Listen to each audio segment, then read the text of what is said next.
This is the Consciously Created brand with me, Kirsty McGill. The Consciously Created brand is for the artists, creators, makers and curators, consciously creating businesses that aim to do better, putting planet and people over profit. In today's episode, we are going to look at the steps that go into a website audit.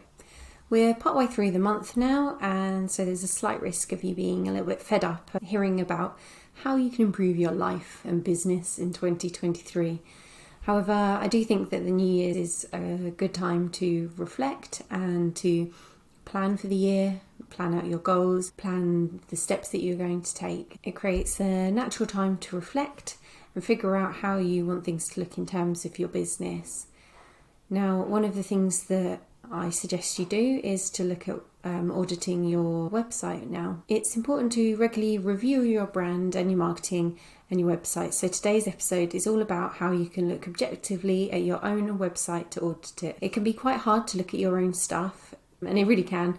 I find that with my own things as well. Whereas when I look at someone else's, I can be really objective and have thoughts and advice, and I get so stuck with my own. I'm going to walk you through the things that I look at when I'm assessing someone's website and auditing it. But if you'd like an expert eye on your stuff, then check out my audit service at elmleafstudio.com, and the link will be in the show notes for that. Your website is kind of like a sales assistant. It's your online home. It's kind of the shop and the sales assistant, really, if you think about it. When you run an online business or an e-commerce business, it's so important, of course, to have your website looking right, to be working well, not to have anything that could be putting customers off, to stopping them in their journey through your website. It is, of course, critical because that is how you are going to be making your sales, and the website needs to be working well to do that. Unlike a sales assistant, your website can be working for you at any point of the day and always be on and always be at peak performance. So it's really important that your website is working as well as it can be, and that it doesn't have things that are putting customers off or stopping them in their journey. You want it to be converting, you want it to be looking great and to feel on brand. These are the type of things that you can check over when you audit your website. To have your website be effective and help you towards your goals, then this is a really great step to do.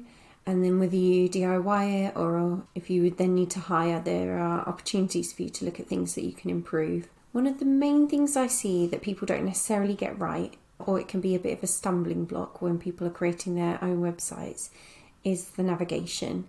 And of course, it's one of the first things that a customer sees when they come to your website, especially if we're talking about the top menu in the header. And this can look like having too many menu items. That's just kind of confusing to look at. Not having the right menu items, so making it hard to find what the person coming to your website is most likely looking for. It might be that your sub-menus or mega menus aren't set up very well, or that you don't use them. So a really good tip is actually to think about how you structure the top level of the menu, and this should be maybe 6 items, probably up to 8, absolute maximum, and then what will sit under each of those menu items. So your most important kind of top categories first. If you're a shop, you might choose to use your actual categories of products, some of your key ones, but you probably want to then break down to smaller ones underneath. So for example, you might have women's and home and men, and then underneath each of those you could have a mega menu or sub menus that break down things like t-shirts, trousers, etc. Of course, it's not just your menu that people use to navigate your site. There will be various links throughout, various ways that people flow through your site. When I'm doing an audit, the next thing that I look at overall is the homepage and how easy that is to sort of scroll down through, if it's clear to what to click, where I should go next, can I find what I'm looking for.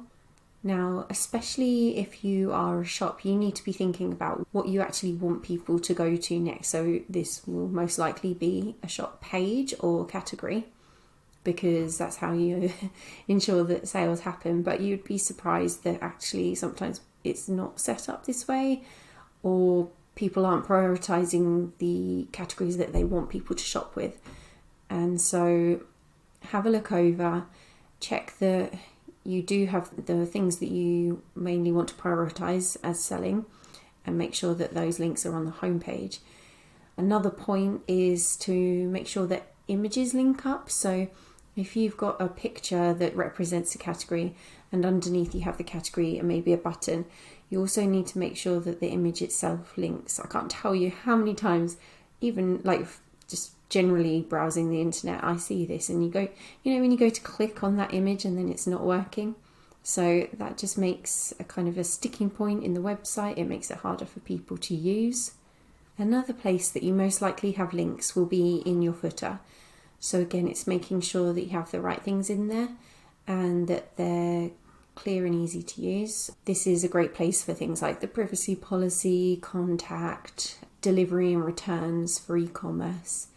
It's where people will commonly know to look for them as well. It's helping your customers if you kind of stick to the conventions with things like that. They know that they're most likely going to be there, and that's where they will search for them when they're looking for things like what the delivery costs.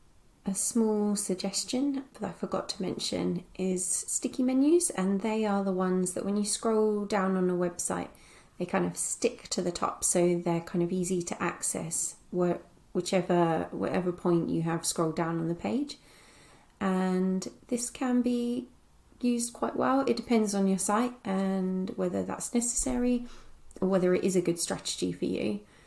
But you could certainly consider it and see if that would help your navigation of your site.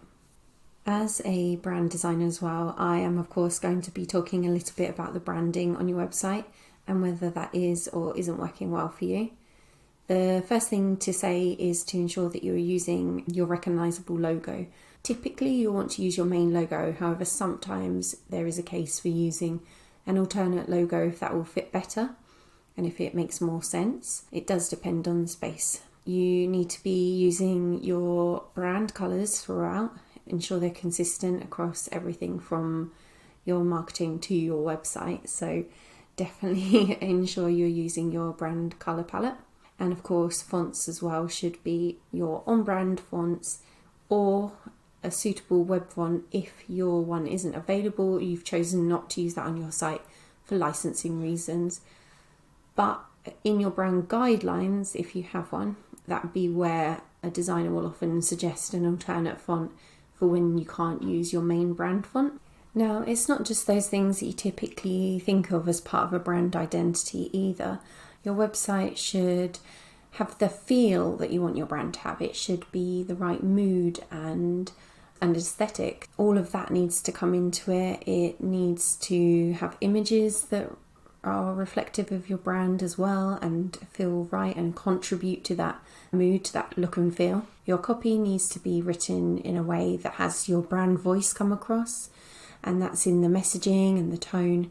If you're an e-commerce website, your product images should all be consistent. They need to be really high quality, rightly lit, clear. They should be high resolution. Now, obviously, don't make them larger than they need to be because you also want them to be small and load fast, and that's important for site speed. The way that your images are styled will also tell a story about your brand and convey it in a certain way. Is it minimalist? Is it luxury? Is it young? Is it for an older person? So things like the elements that you used in the rest of the image, or if it's like a lifestyle one or a sort of a small scene, what else is in the image and what does that convey? And it's not just your visuals that help your brand come across, it's your copy as well and the brand personality that's conveyed within it. What's the brand voice, tone? I know for many people, and especially at first, you probably don't have a copywriter. You probably didn't hire someone to do that, and that's okay. It's really normal. You end up writing a lot of it yourself. If you can afford to work with one, then that is going to be so beneficial. And honestly, for most designers, they love if you can work with a copywriter first because it really helps the website design too. But like I say, I know for many people that's not going to be something that's going to happen straight away.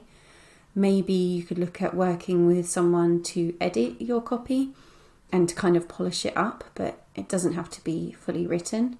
You can do so much yourself too. When you are auditing it, obviously have a look at if there's any mistakes, but you can also just get a sense of, try and check and see if the personality is coming across, if your messaging is what you wanted it to be, and does it sound how you want it to? Is it friendly? Is it professional? Is it light and casual? Or is it a more serious tone with more authoritative elements? So all of these things need to be considered, and you can see if you feel that the copy is conveying that. Your call to action should be clear and strong, showing what the next logical step is on your website. Make sure you review that when you are reviewing your copy and website overall. Going back to a more general point, have a look, and do you feel that your website's engaging? Does it make people want to look through? And I think this is even more so important if you are an e-commerce brand rather than just services or something more informational, because the key is keeping people engaged as they browse.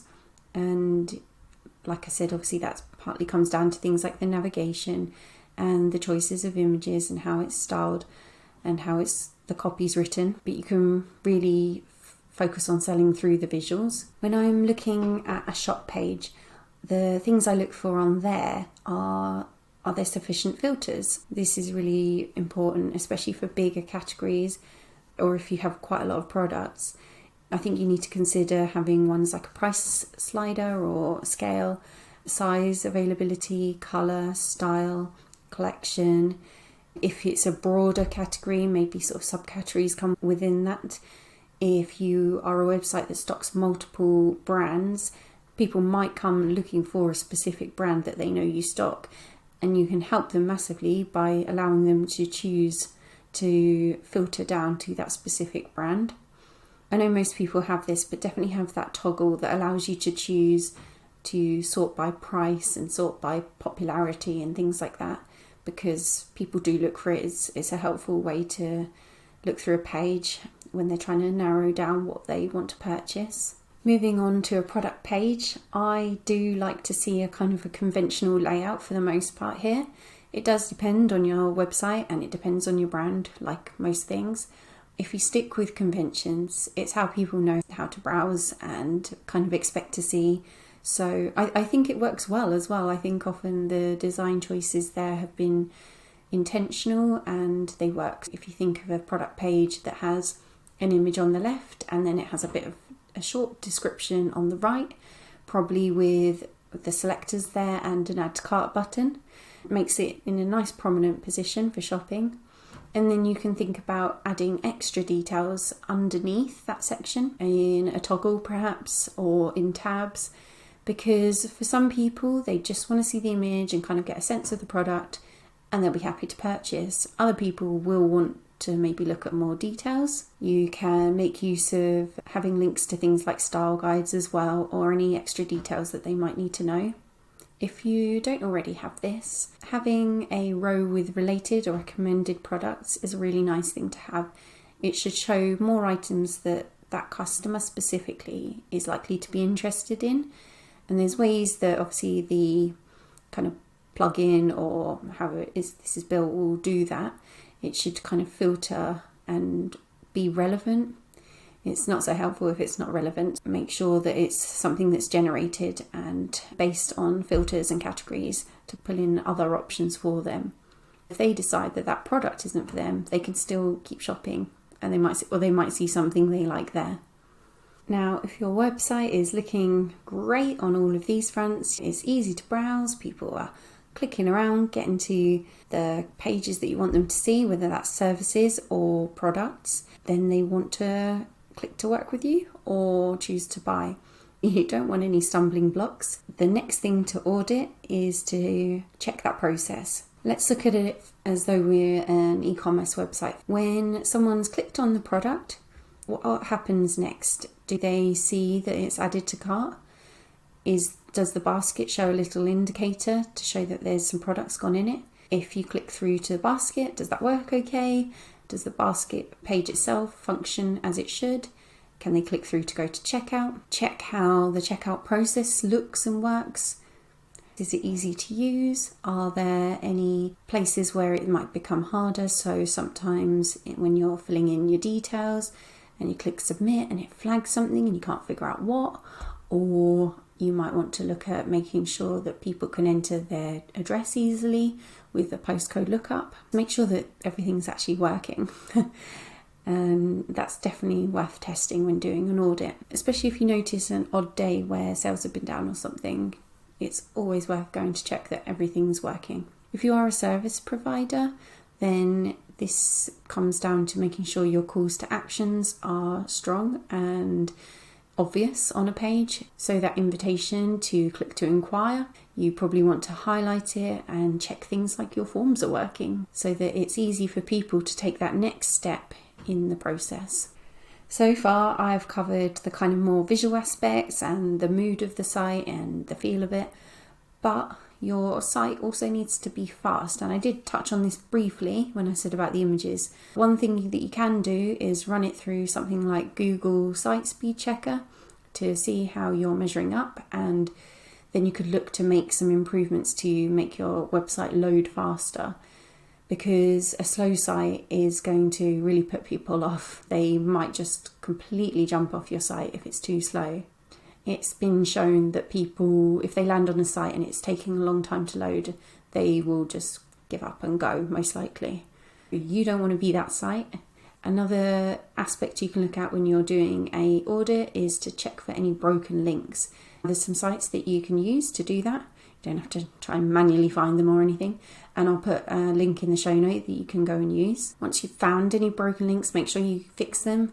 You can either do that by replacing it with a different link or redirecting. If that link no longer works, if that link now needs to go to a different category, say, you can set that up so that it just redirects and sorts that problem out. Because again, it's a usability thing. You don't want people trying to click on parts of your site that then don't go anywhere or send them down a wrong path. It all needs to lead where it should. You want people to have the expected outcome from when they click on a button. I hope that this episode today has given you some ideas and things to look at when you perform your own website audit. I've touched on things quite quickly and lightly, not gone super in depth. It's that overview of things that you can work on and look at. If you would like a professional audit of not just your website but your online presence, then my audit is a great first step to working together. Or, of course, you can take all my feedback and implement yourself or work with another designer too. Get all the details at elmleafstudio.com. To summarise today's episode, when you are looking at auditing your website, which you should be doing, you should look at things like your navigation, your branding, your copy and content, how people will go through the website, check that there's no broken links or things that will stop them in their flow of navigating. You should make sure that your categories make sense and have filters to make it easy for people to shop if you're an e-commerce website. And your product pages will want to have a clear layout, likely following kind of typical conventions and ensuring that the add to cart button is high up. Thank you for listening to today's episode of the Consciously Created Brand.